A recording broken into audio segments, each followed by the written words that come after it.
ഇനി എന്റെ ചേച്ചിയെ തൊട്ടാലുണ്ടല്ലോ. എന്തിനാ തൊടുന്നത്? നീയൊന്നും ഒരു കാലത്ത് നന്നാവില്ലല്ലോ.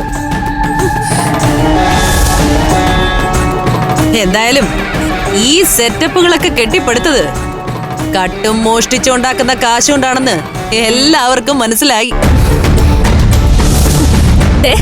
അനാവശ്യം പറയരുത്. നിങ്ങൾ ഈ പറഞ്ഞതൊക്കെ നിങ്ങളുടെ സംസ്കാരാ. വേണ്ടല്ലേ, നിർത്ത. സംസാരിക്കാൻ നിൽക്കണ്ട. ഒരുത്തിയും സംസാരിക്കണ്ട. ഞാൻ പറയാൻ കാര്യങ്ങള്. പോലീസുകാരൻ മണി അടിച്ചല്ലേടി നീ കേസില്ലാതെ ഇങ്ങോട്ട് ഊരി പോന്നത്. ആ വിദ്യയൊക്കെ നീ നിന്റെ അനിയത്തിമാരെയും കൂടി പഠിപ്പിക്ക്. അവർക്കും ഭാവിയിൽ ഉപകാരപ്പെടും. ഇനി ഒരു അക്ഷരം ഇവിടുന്ന് മിണ്ടിപ്പോരുത്. ഭൂമിയോളെ ക്ഷമിച്ചു ഞാൻ. എന്താടി ക്ഷമ കെട്ടാ അടിക്കോ നീ?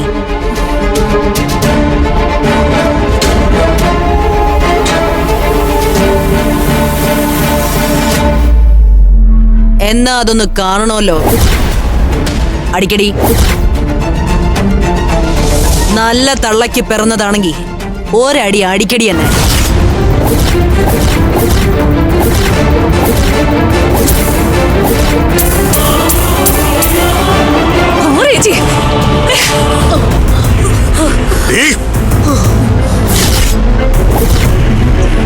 നീ എന്നെ അടിക്കാറായോടി?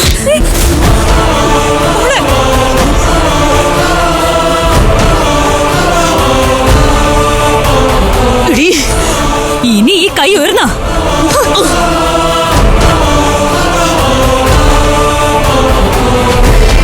മാറി നിക്കടി. മാറി നിക്കാൻ അങ്ങോട്ട്. കയ്യാങ്കളി എന്റെ മക്കളോട് വേണ്ട. വില പോലെന്ന് മനസ്സിലായല്ലോ.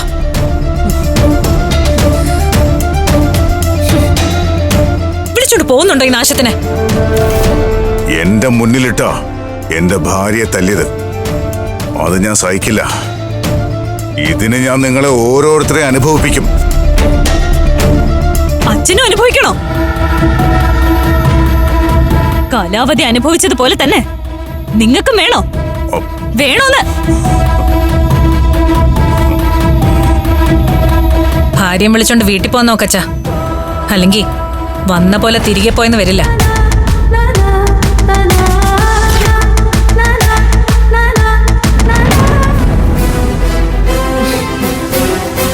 അകത്തുപൊടി. അകത്ത് പോവാൻ വിളിച്ചോണ്ട് പോടി അവളെ. വരുമല്ലേ?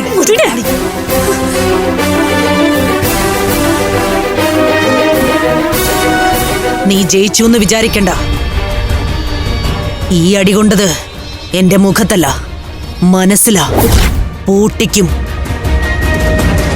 ഈ പഞ്ചരത്നം പൂട്ടിച്ച് സീല് വെച്ച് 5 എണ്ണത്തിനെയും തെരുവിലാക്കും ഞാൻ.